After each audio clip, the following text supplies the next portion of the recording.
Hello everyone, इस video में मैं आपको बताऊंगा एक बहुत ही इजी तरीका जिससे आप केमिकल इक्वेशंस को बहुत ही आसानी से बैलेंस कर सकोगे। तो वो तरीका कुछ इस तरह से है, जैसा कि हमें दिखाई दे रहा है। जो हमारी इक्वेशन है ऊपर वाली, PbOH twice plus HCl gives H2O plus PbCl2, ये अनबैलेंस्ड है।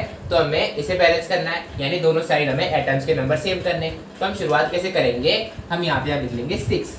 शुरू में हम 6 लिख लेंगे। तो यहाँ पे देखिए 6 से लिखने से यहाँ पे 6 हमारे पास Pb हो गई, तो 6 तो Pb हो गई, 6 लेड हो गई हमारे पास। और यहाँ पे देखिए Pb साइड बैलेंस करनी है, तो अब यहाँ पे हमें 6 करनी पड़ेगी। तो यहाँ पे हम 6 लिख देंगे, तो 6 Pb यहाँ पे हो गई हमारे पास। ठीक है, 6 Pb हो गई, Pb हमारी बैलेंस हो गई। उसके बाद हम देखेंगे ऑक्सीजन। ऑक्सीजन हमारे पास इस साइड कितनी है, तो यहाँ पे 2 ऑक्सीजन, यहाँ पे ब्रैकेट के बाद 2 है, यानी दोनों के साथ है। वो ऑक्सीजन के साथ भी है या हाइड्रोजन के साथ भी है। तो यहाँ पे 2 ऑक्सीजन और 2 6 12 ऑक्सीजन यहाँ पे। तो हमें, और यहाँ पे ऑक्सीजन सिर्फ एक है, तो इस साइड बैलेंस करना है, तो हमें यहाँ पे 12 लिखना पड़ेगा। तो 12 ऑक्सीजन इधर हो गई, इस साइड हो गई, तो ऑक्सीजन में हमारी बैलेंस हो गई। अब देखते हैं अब हम हाइड्रोजन यहाँ पे कितनी है। तो यहाँ पे हाइड्रोजन भी हमारी 12 है, 2 ये और 2 6 12 हमारी हाइड्रोजन है। और यहाँ पे हाइड्रोजन जो है हमारी 12 2 24 हाइड्रोजन हमारी हो गई। तो हमें इधर भी 24 करनी पड़ेगी, यहाँ पे 12 है। तो 24 करने के लिए हमें यहाँ पे क्या लिखना पड़ेगा, यहाँ पे तो हमारी 12 है, तो यहाँ पे भी हमें 12 लिखना पड़ेगा। तो 12 हमारी हाइड्रोजन भी हो गई। तो हाइड्रोजन भी इस साइड 24 है और इस साइड पे हाइड्रोजन 24 है, तो हाइड्रोजन में हमारी बैलेंस हो चुकी है। उसके बाद हमें देखना आखिरी चीज जो कि है क्लोरीन। क्लोरीन यहाँ पे कितने है, क्लोरीन इस साइड हमारे 12 है, और क्लोरीन यहाँ पे इस साइड में देखिए हमारे क्लोरीन 12 हो गए। तो ये इजीली बैलेंस हो चुकी है। पर ये जो है इक्वेशन अभी अपने सिंपलेस्ट फॉर्म में नहीं है, यानी जो ये नंबर्स आए इनको हम सेम किसी कॉमन नंबर से डिवाइड करके और छोटा कर सकते हैं। तो देखिए जो नंबर आए इनको हम ये पूरे 6 के मल्टीपल से, तो अगर 6 से डिवाइड कर दें तो इसकी ये सिंपलेस्ट फॉर्म में आ जाएगी, सिंपलेस्ट रेशियो में आ जाएगी। तो इसे हम 6 से डिवाइड कर देंगे पूरी इक्वेशन को, तो ये इक्वल हो जाएगी। यहाँ पे 6 से हम डिवाइड करेंगे 6 को, तो यहाँ पे तो आ गया 1।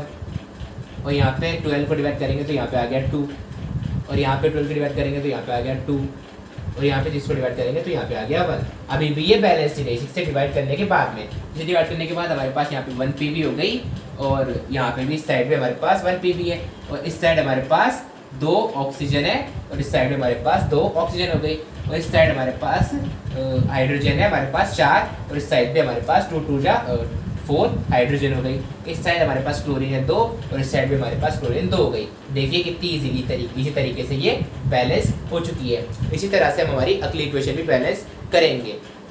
तो हमारी अगली इक्वेशन है Na3PO4 plus CaCl2 gives NaCl plus Ca3PO4 twice. तो ये हमारी इक्वेशन ये अनबैलेंस्ड है, इसको हमें बैलेंस करना है। तो वही करेंगे, यहाँ पे 6 साइड लिख लेंगे हम 6।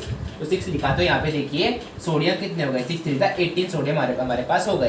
तो हमारे पास इस साइड 18 सोडियम हो गए, उस साइड में भी सोडियम 18 करना है। तो सोडियम यहाँ पे, तो यहाँ पे हम 18 लिख देंगे, तो 18 सोडियम यहाँ पे हो गए। तो सोडियम तो हमारे बैलेंस हो चुके हैं। उसके बाद हमारे देखते हैं P, यहाँ पे P कितना है, फॉस्फोरस कितना है। तो 6 फॉस्फोरस यहाँ पे, और यहाँ पे जो है 6 फॉस्फोरस हमारे पास यहाँ पे, और यहाँ पे हमारे पास है 1 फॉस्फोरस, नहीं यहाँ पे हमारे पास है 2 फॉस्फोरस। तो फॉस्फोरस को बैलेंस करेंगे, तो फॉस्फोरस को हमें क्या बनाना है, 6 बनाना है। तो यहाँ पे हमें 3 लिखना पड़ेगा। तो 3 2 6 फॉस्फोरस हमारे पास यहाँ पे हो गए। ठीक है, हमारे फॉस्फोरस भी बैलेंस हो गए। उसके बाद हमारे पास ऑक्सीजन। तो ऑक्सीजन हमारे पास कितने हैं, यहाँ पे ऑक्सीजन है, यहाँ पे हमारे पास 6 4 24 ऑक्सीजन। और यहाँ पे हमारे पास ऑक्सीजन कितने, ऑक्सीजन है हमारे पास 4 2 8 ये ऑक्सीजन, और 8 3 8 3 24। देखिए ऑक्सीजन में हमारे 24 है, ऑक्सीजन में हमारे बैलेंस हो गए। उसके बाद हम बढ़ते कैल्शियम की तरफ, कि हमारे पास कैल्शियम कितने हैं। तो कैल्शियम में हमारे पास यहाँ पे 3 3 9 कैल्शियम, और यहाँ पे 1, तो हमें 9 लिखना पड़ेगा तो कैल्शियम को बैलेंस करने के लिए। तो कैल्शियम में हमारे बैलेंस हो गए, यहाँ पे जैसे 9, तो कैल्शियम में हमारा बैलेंस हो गया। ठीक है, तो 9 कैल्शियम यहाँ पे हो गया, और 9 कैल्शियम यहाँ पे हो गया। तो कैल्शियम में हमारा बैलेंस है। अब उसके बाद हमें लास्ट चीज देखनी है जो कि है क्लोरीन। क्लोरीन यहाँ पे कितने, 9 2 18 क्लोरीन यहाँ पर है हमारे पास, और 18 क्लोरीन यहाँ पर है। तो देखिए अभी पूरी इक्वेशन बैलेंस हो चुकी है, पर अभी ये अपने सिंपलेस्ट रेशियो में नहीं है। तो हमें चेक करना है ऐसा कौन सा नंबर है जिससे ये सारे नंबर डिविजिबल हो। तो हम देख सकते हैं ये पूरी जो इक्वेशन है 3 से डिवाइड हो सकती है। तो पूरी इक्वेशन को हम 3 से डिवाइड कर देंगे। तो 3 से अगर हम डिवाइड करें इस पूरी इक्वेशन को, तो 3 1 आता है, 3 की टेबल 3 1 3, और 18 आता है 6 बार, तो 6 यहाँ पे लिख देंगे। और 9 आता है 3 बार, तो 3 यहाँ पे लिख देंगे।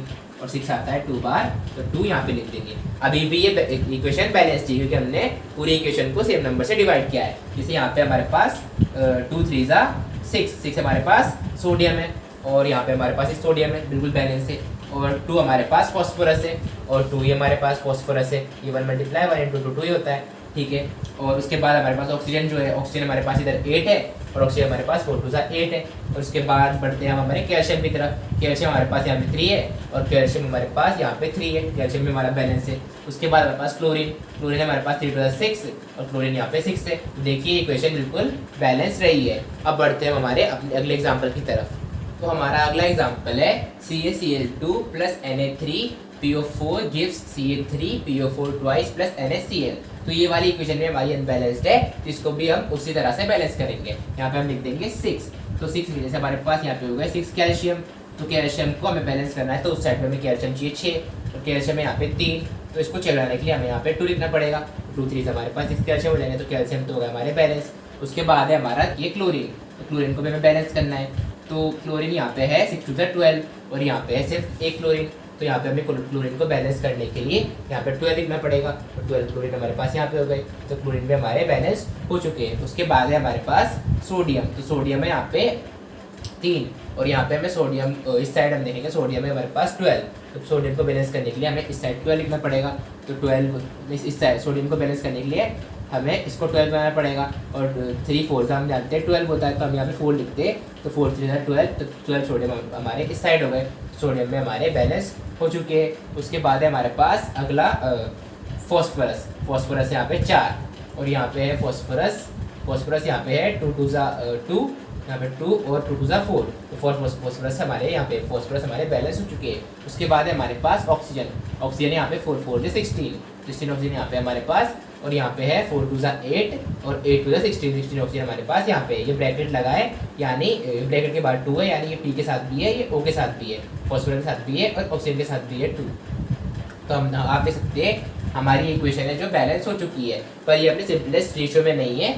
तो हम देखेंगे ऐसा कौन सा कॉमन नंबर है जो इन सबको डिवाइड कर सकता है। तो हमें पता है ये सारे 2 के मल्टीपल से ये सारे 2 से डिवाइड हो जाएंगे। तो इस पूरी इक्वेशन को हम डिवाइड कर देंगे 2 से डिवाइड करेंगे। तो 2 के टेबल में आता है 6 3 बार, तो यहाँ पे आ गया हमारे पास 3। और 4 आता है 2 बार, तो यहाँ पे आ गया 2।